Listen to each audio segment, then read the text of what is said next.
Hey, I'm Kev Kermastucker, and in today's video we're talking about 2015 WRC season preview. But hang on, this isn't my channel. What are we? What's going on, Josh? Look. Yeah, it's going pretty well. So, as you mentioned, we're going to be talking about WRC. Let's get straight into it then. First team we're going to talk about is Volkswagen, of course, the 2013 and 2014 WRC champions. Of course, their drivers once again are Ogier, Latvala and Mikkelsen. First of all, Kev, do you think Ogier is going to win his third WRC championship in a row? I think the short answer is yes, and the long answer is yeah, probably yes. As last year he was just dominant again. 10 podiums, 8 wins, 267 points in the end. Even though he was challenged by Latvala at times, he made the odd mistake. He was still comfortably in control of the championship. But yeah, Latvala might be around to challenge him, and maybe if Citroen can step up with Chris Meek or Hyundai with Neuville, they might be in for the hunt. But once again, it looks like Ogier and Latvala again for the title. Yeah, let's hope someone actually challenges Ogier. I think we saw an interesting battle last season, I think, with Latvala and Ogier, but like I mentioned, Ogier always seemed to, I think, have it in the bag. Even though he made the mistakes, it was how he recovered, I think, was probably most impressive. Do you think Mikkelsen can come into the equation? Can he challenge one of Ogier or Latvala? I don't think so. Like the two-time Intercontinental Rally Challenge champion from a couple of years ago is he's just too young, I think, at the moment. Like, he's still developing. Even though he finished third in the championship last year, he did have the best car, so it would have been a bit bad if he finished like in the lower end of the top 5 or outside it. But he's, as I said, still developing. He's still in his mid-20s. He still looks a bit rough at times. Like, he only got 5 podiums last year. He crashed out of a few rallies, and yeah, he's still got 2 good guys to learn from. Probably the 2 best guys in the field now, with Irvinen retiring. But yeah, maybe a couple of years he could maybe challenge. Yeah, quite agree with that. So let's move on to the next team, which is Citroen. Their drivers for this year are Chris Meek and Mats Odsberg, with Sebastian Loeb just coming in from Monaco to try and challenge Ogier for the King of Monte Carlo crown. How does Citroen are going to get on? Like you mentioned before, you know, could Chris Meek lead a championship challenge for Citroen?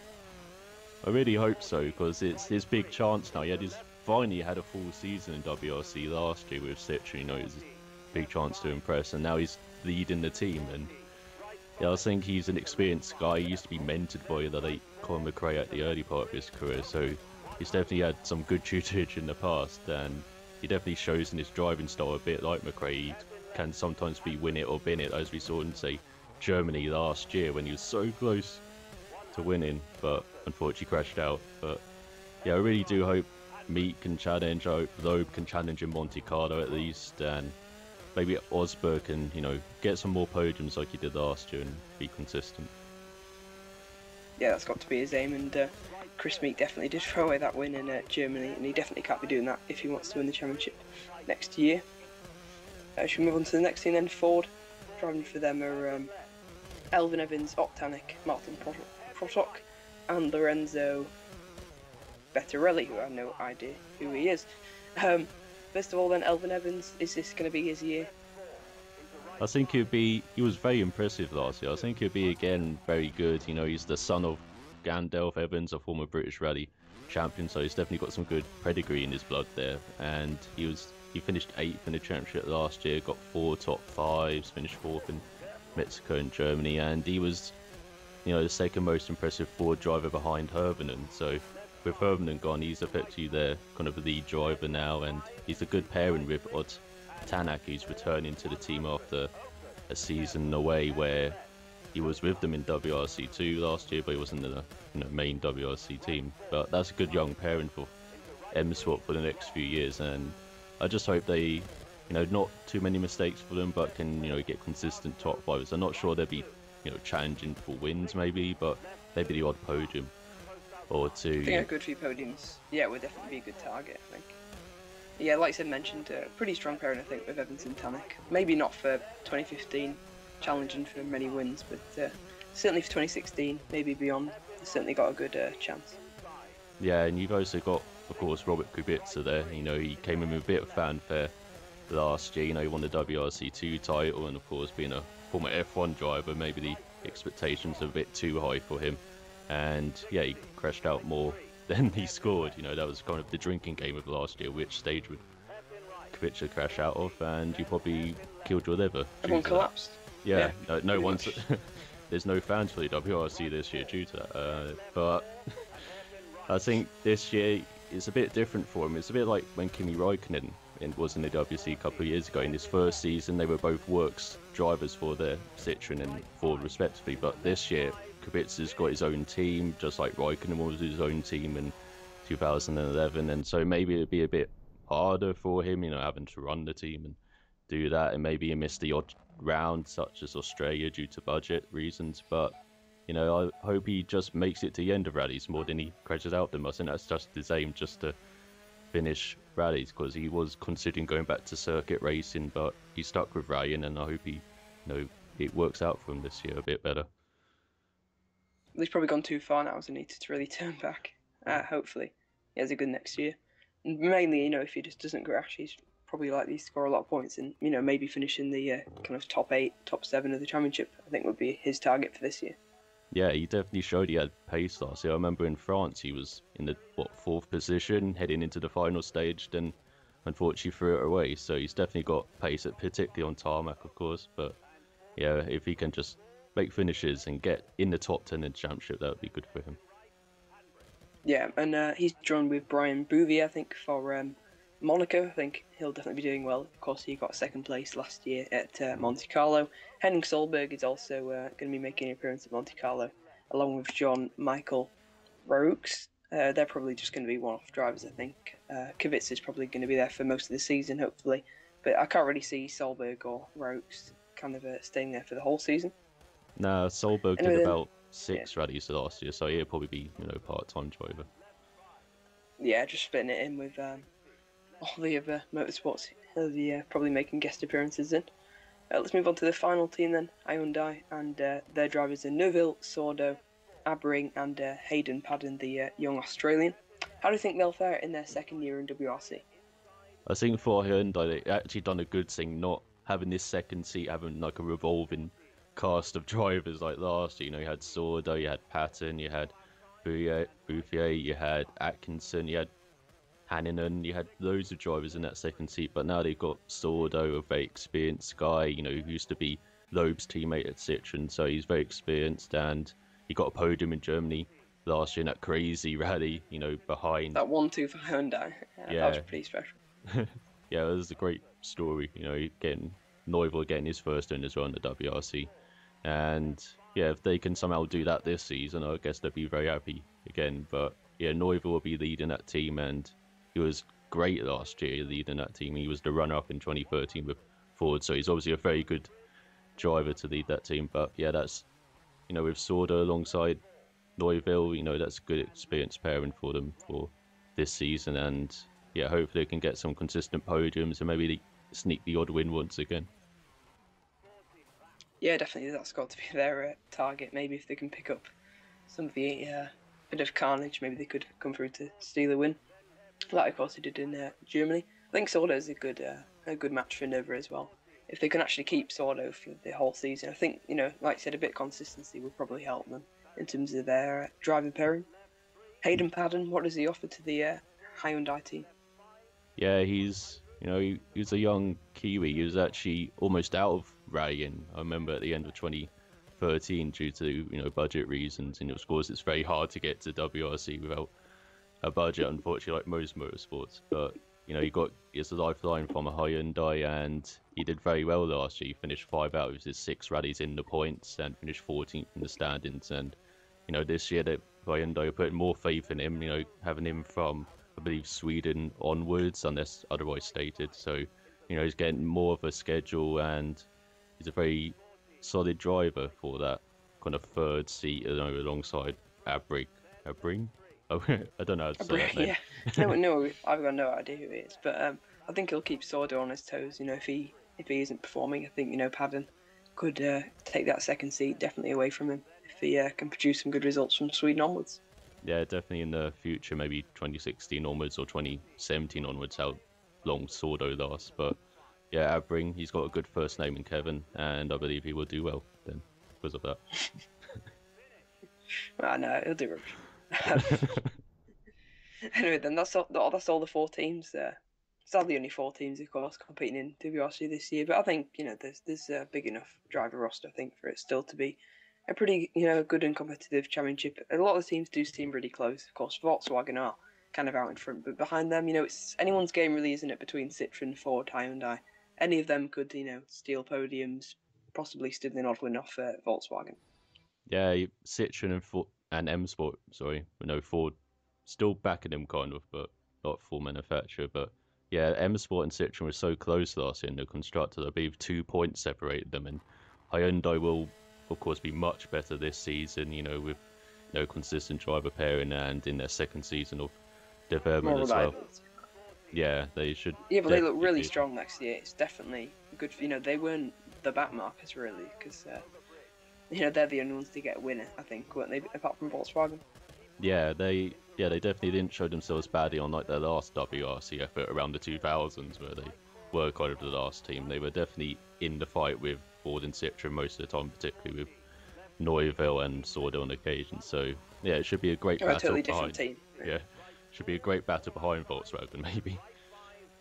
Hopefully, yeah, and hopefully a good fight within Volkswagen between Latvala and Ogier. Latvala maybe could step up his game, be a bit more consistent, then possibly he could challenge Ogier. But my prediction then for the season is Ogier and Volkswagen. What's your prediction? I think I'll go with Ogier and Volkswagen, maybe. They're looking too strong once again, unfortunately. Alright, well let's hope Neuville or Chris Meek or somebody else can win the championship. But anyway, then I think that's pretty much it. Anything more to add before we round out the video? Just a couple points about the calendar and maybe the junior categories. Like the calendar, the same. Argentina and Portugal swapping places, but apart from that, Some news. Yeah, great, fantastic calendar news. And in WRC2, maybe look out for Craig Brian in the Peugeot. He's going to be their lead Peugeot driver in the European Rally Championship, but he's also doing the WRC2. And maybe look out for the likes of the European Rally Champion at the moment, Lappi from Finland, who's a very fast guy as well. And then in the WRC3 and junior WRC categories, you've got the likes of Quentin Gilbert, another Frenchman with Citroen, who's looking fast. And yeah, you got quite a few of those fast Frenchmen from Citroen. And those, perhaps the next Ogier or Lowe's. Out of all of them, then, who's the one person to watch then in the junior categories? Probably a guy I haven't mentioned yet, which is Stefan Lefebvre, who was the last year junior WRC and WRC3 champion, and he's doing a limited schedule in WRC2, might do the odd WRC round, and yeah, long, quick Frenchman with Citroen again. He won both then? He won the WRC and junior WRC? Well, it's a weird category because technically you can have the car in both categories, but in WRC3 you can have, say, slightly different car than what's run in junior WRC. But yeah, generally it's just the same, car in both. Okay, but still an impressive feat there. Yeah, he's definitely very quick. He's the young hot shot, I believe, in rallying, and we saw in the European Rally Championship in Yalta at the beginning of the year, he's very quick. He was challenging for a podium until he had an incident. So yeah, he's definitely one to look out for the future. So yeah, the calendar's pretty much the same then. We've got, of course, Monaco starting on Thursday, Sweden, Mexico, Argentina, Portugal, Italy, Poland, Finland, Germany, Australia, France, Catalonia, and as always, on the 12th to the 15th of November, we round out the season with the Great British Rally in Wales. Which one of those is your highlights? Yeah, I mean, a bit of contrast, isn't it? Some snow at the start of the season, some rain at the end, and then all sorts of sun, snow, woods in between.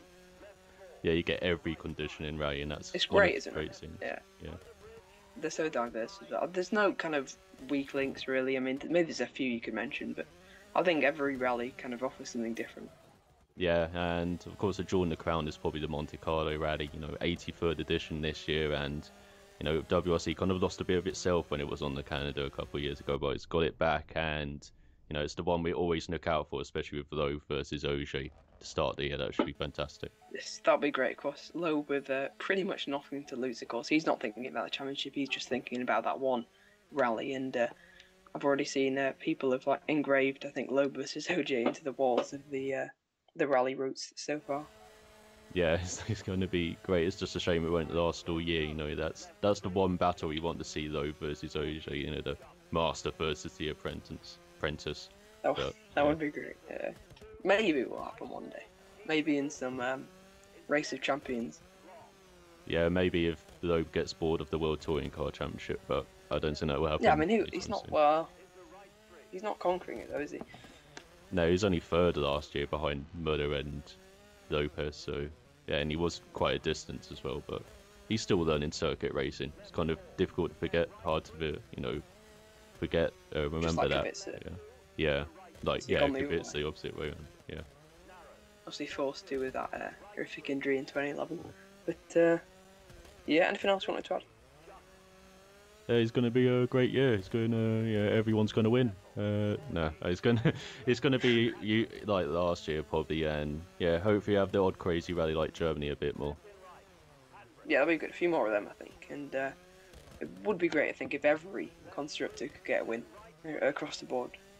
Yeah, definitely more diversity, the better. But you know, it's still, you don't really watch WRC, I suppose, do you, for the different winners? You watch it for the very close action, close to the roads, close to the cliffs usually. Yeah, just watching man and machine versus the elements, and yeah, as I say, it's probably one of the rawest motorsports out there because you just get a car and go around some roads and see if you don't hit a tree. Yeah, nothing. Well, apart from the power stage. Yeah, I was going to say apart from that, and it's not bad though. I mean, the power stage is good.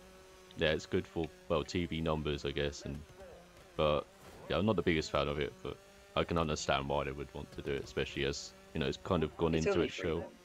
Yeah, it's kind of gone into its shell like mainstream rise WRC in the last few years. But it's reduced to a half-an-hour highlights program on Motors TV. Yeah, and BT Sport. It's on BT. Yeah. They do it live, do they? Yeah, I think they do the power stage live, I believe. So. No, but nothing else. No, just highlights. I think. Yeah. And highlights on ITV4, of course, on like. Sometimes, yeah. I think I missed them last time. Yeah, I think it's like the Monday or Tuesday after the rally. So. Yeah, remember ITV4 for your motorsports needs. It seems like. Formula E, VTC. Yeah, they got everything. It seems, apart from F1, of course. But. Yeah. And Moto. Oh no, yeah, they got MotoGP as well. Yeah. MotoGP highlights. The highlights anyway. Yeah, they should get more. I think they do a good job. Yeah, they're doing a fantastic job keeping it on terrestrial like TV as well, instead of just. Yeah, because without them, I know I probably wouldn't watch WRC of course if it wasn't on TV. Yeah, neither will I. Well, apart from Motors TV, but that's like in the dungeons it seems of the sports channels. It's like in 240p.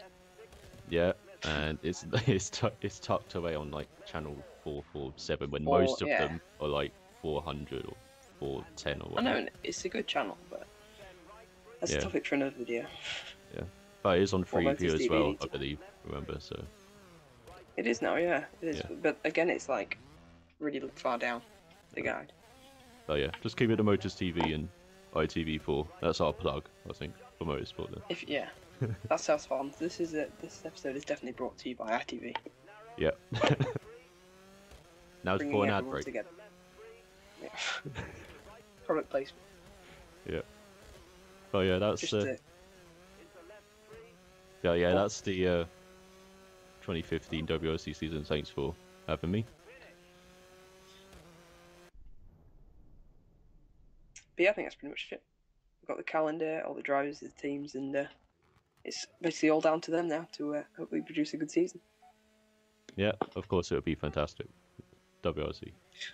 Of course it is. Yeah, well, we've got the questions, haven't we? We've got, can Ogier win his first title? Can Hyundai, improve off there? I think it was a really good first year for them, really, to kind of already catch up to Citroen and Ford, of course, who had, been in the sport for quite a while. So it was a good effort from them. Yeah, definitely good for them, and yeah, Ford and Citroen should be very close always. I think it's promising from any other constructors that are thinking about a WRC entry. If they've seen Hyundai and how well they've done in their first year, it would be nice to get a couple of the ones that have fallen away from WRC, maybe back in the next few years. Yeah, there's always been talk about Toyota in the last couple of years, but we just don't know. They of course concentrate on the World Endurance Championship at the moment, so maybe if they have Yeah, and enough that'll be a long budget. way off. If Yeah, they were to come in, I think it's what 2017 or 2018, possibly. yeah, But yeah, that's pretty much it then. Our predictions are OJ and Volkswagen. yeah, and of course let us know what you think in the comments below. But Can OJ win his third title? Can anyone else actually win? will Kubica finish a rally? It's probably the biggest question. Yeah. And on that note, goodbye. Kev's channel link, of course, will be in the description below. Be sure to like, share, and subscribe for more WRC content, hopefully throughout the year. If the rallies are good enough, we'll definitely be doing some reviews, and hopefully we'll have Kev back on the channel again soon. Yeah, hopefully. See you everyone. Right, goodbye.